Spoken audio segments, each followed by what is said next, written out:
Hi guys, welcome back. This is 20 Gaming again, bring another Silver and Blood content. If you enjoyed the content in the channel, please do consider subscribing to the channel. Trying to hit 4,000 subscribers by the end of this year. With your help, that would come true. I'm whispering right now. It's currently at like 11 o'clock in the evening. As per 2300 Gaming, we're grinding, we're grinding content while everybody sleeps. So, again, in this video, we're gonna be talking about. I think we can safe to say that even though Silver and Blood is trying to copy Nikkei 1-to-1, they have a bit of a lead with regards to how they release characters, which is very very fast compared to Nikkei in a way, which is in a way bad. I feel we're already in a month already, 30 days, I think 30 days plus, and we already had four characters in going into five. Okay, this is what I'm showing you. There's another content coming out very very soon. It's called Daybreak Sonata event preview, and we will have the first ever banner ancestor. So this would be, if you played Nikkei, this would be the combination of a pilgrim character, because ancestor characters are very hard to get. The percentage of getting them in your regular banner is very less. So it's just like in the pilgrim banner, they'll be like the same as in Silver and Blood. They will be coming in your regular banner. You'll be able to get them in the regular banner once their banner ends. But again, the rates is very very hard to get. Okay, rates are very hard to get. Also, in conjunction, the one that we're currently having right now, the Fleeting Bella and Lorelei, in a way, I know they're limited bannered characters, so it's somewhat of a, like, I feel like that's kind of their collaboration characters in a way, because like collab doesn't come up in any banner, right? So they're staying here. They're not gonna be part of the regular banner. So there's somewhat of a quote unquote collab in a way, but they're really not. So we might be saying that they might be a, like in reverse 1999, they might be a true limited in a way. They come in every 6 months, so they re-release every 6 months. So they're not really technically a fully collaboration, wherein they don't really come back, not unless a collaboration re-collaborates with them again. So this would be the true limited character. If I played a lot of gacha, so this looks like a true limited character in their way, wherein they don't come up not until like every 6 months or every 4 months, depending. Okay, depending on what they want to put out. So now we know for a fact that there's a regular banner, there's a friendship banner, there's gonna be an ancestral banner, and there's gonna be a limited banner. Okay, limited banner meaning they're not gonna be coming back anytime soon, but maybe like 4 months in or 6 months in, they're gonna be coming back. But they're not fully out of the picture because they're not a collaboration character. That's one. Two, ancestral banners, which gives you a chance. They increase the chance. I will show you how many percent. It's kind of good. My advice, people are advising not to pull for this character, but I feel like the timeless, this is, she's coming in, she's another Iona, another iteration. She's called Timeless Iona. She's really really badass, and I'm gonna be pulling for her. So thankfully I'm able, like I have played quite a bit of gacha for me to like be smart enough to not like overspend my resources, because it's still new. We're like, us as human beings, we try to look for patterns in a way, and how we then process everything else. And once the pattern is now laid down in our hands, then we can just deduce what's going to be happening in the future. Okay, so that we can prepare moving forward. So looking like that's what they're going through. They're releasing lots of characters in a month. That's kind of crazy. I don't know. Hopefully they should slow down a bit. I wish that they slow down. Just like in reverse 1999, we get like, you know, within a month we just get two characters, which is really cool. I really do like that. Snowbreak as well. Nikkei, even Nikkei has that. Girls Frontline, they're currently making it quicker because they want to catch up to CN, but it's not. But like, I feel like this one is much faster than a regular one compared to what I've played in the past. So be wary about this. Okay, so let's talk about new content, new story. I know there's gonna be lots of things here to talk about. I'll be talking about this one more, but like now, currently, right now, we're talking about the last event details here. So this one, Embrace event preview. Okay, So this will drop on August 7th. It's almost within our grasp. It's kind of crazy. Okay, that's technically 7 days to go. During the event, SSR Ancestral Vassal Timeless Iona. So again, Iona, shoutouts to Iona. She's really pretty anyways. Will have a significantly increased drop rate. So SSR Vassals have a 4% base drop on the limited embrace cycle of destruction, with Timeless Iona accounting for 25% of the 4%, which is this is higher than you have a chance on getting her on the standard banner, which is less than 0.1%, which is crazy.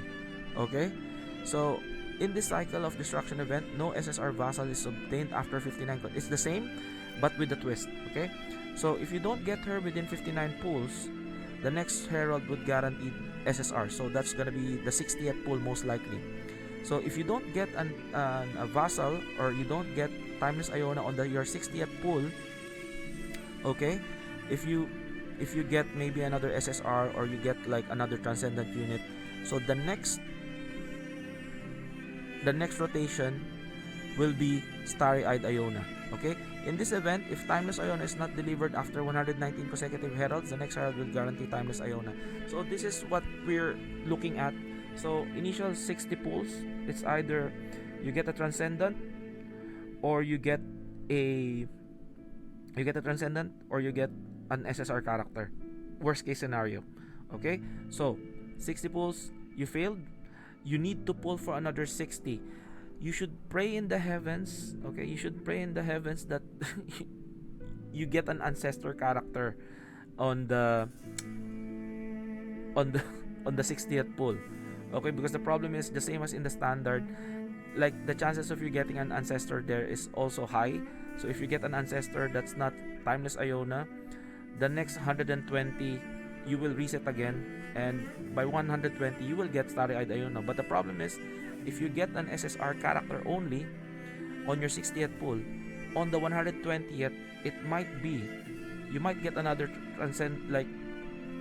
ancestral unit, but not Starry-Eyed Iona, because it's written here as well.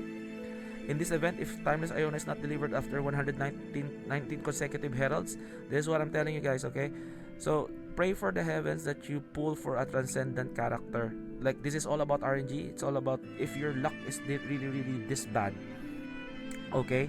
Because the thing is, if you don't get an ancestor character, if this is just if your luck is bad, right? Just to think about it. 60 pull, your super bad luck, you pulled for an SSR unit, okay? On your 120th pull, you pulled for an ancestor unit, but it's not Timeless Iona. It's maybe whoever ancestor character would be. So then the next summon maybe on your another 60th pull, that's gonna be Iona, or hopefully earlier than that. So technically, you are looking at almost like going into like 180 pull scenario, okay? But hopefully your luck is not gonna be like that. I haven't seen my luck to be very bad. I only had I got shafted in 50-50, so I need to summon for 120 pulls. So, but again, I didn't really reach 120. I was I was on my third pull. So technically on my 90th pull, I was able to get Fleeting Bella. Okay, I didn't really record it, but like, it is what it is. But like, my luck was it's good in a way. So that's what I was telling you guys. You can have a chance. You might not be getting a Timeless Iona on your 119 consecutive heralds. The next herald will guarantee Timeless Iona if by any means that your luck is really bad on the 120 pull, and you get another ancestor that's not Timeless Iona. The next one would be her. Okay, so the Ancestral Embrace event featured Ancestral Pack. So this also gives way to, they give you bonus pulls. So if you pull for 10 pulls, if you pull for 50 pulls, if you pull for 100 pulls, they give you technically 3 extra pulls if you pull for 100. So you are practically only summoning at least 90 pulls for you to get to the 250-50s, if ever you're bad, if your luck is really that bad. So it's nice enough. 120, it's a good super PT in a way, as long as you don't get an ancestor that's not Timeless Iona, or else you're practically screwed. Okay, that's just what I'm saying to you guys. Okay, so again, 120, it's a good one, good PT. Lovers 1999 has like 140 summons for a hard PT to get you 100% of that character. But again, you might be over 120 if your luck is really really bad. Okay, so again, 10 current cycle of destruction event, broken tiara, only valid for the current event and cannot be used on other events. So this is have the same, like this is the only banner that you have that like can be carried over to that. Accumulate 30 heralds in this event to get an heirloom chest. We don't know what's inside this. And accumulate 70 heralds in the event to get an avatar cycle of destruction. So a herald belongs to ancestral embrace event and shares PT mechanics. This is called the ancestral event embrace event. So they might be again putting out more ancestral coming out, hopefully not very quickly, because it will then remove the shine out of your ancestor units. So hopefully that doesn't happen. So as the limited embrace events, after the limited event ends, SSR Vassal times Iona will be available through standard acquisition. She will be under standard acquisition, but again the rates are really really low, less than 0.1. So also my suggestion is, if you are preparing, right? So these are very very important shards. Okay, so she will be part of this shard. She will be part of this. Okay, so perfect ancestral shard. I'm gonna be thinking of. I might. So we'll do this. Okay, so there would be. I was not able to pull for this character. See, I'm still waiting. So I will not be pulling. Like I will reach 450 by the time I reach 450. Hopefully I get a selector. Maybe she comes up here. Maybe we will see. We will see what we get. But I think we will not be getting that because this is the first transcendent. But like most likely we're not gonna be getting her here in this roster. But again, for sure we're gonna be getting her on the shards, on the ancestral shard. Okay. So my suggestion is, guys, like I unfortunately used this. Like I think I unfortunately used this. But again, if you have not used this one yet, so save this until she comes up to your roster here, so that you can just choose. You can like you have a chance to use it. It's not a selector, so like hopefully you get her. Okay, hopefully you get her. So hopefully you get her. But like again, we don't have sufficient items here. It's all up to you guys. So she don't use it. You might have a chance for you to get her here. But again, that's the least of your concerns. The least of your concerns would be saving up for resources, and technically I have lots of resources on my hand. I just get one copy. I don't really do over because it's Nikkei like 1:1, so you can practically clear content without getting a lot of copies. Okay, so it all depends on you and what you think about this event. I'm gonna be making a video because I've already seen this one moving in forward on how are they doing these things, looking like it's kind of grim in a way. They're trying to fast track everything. So comment down below what do you think about this. This is again 2000 Gaming, and I'll see you guys on the next one. Peace out. Bye bye.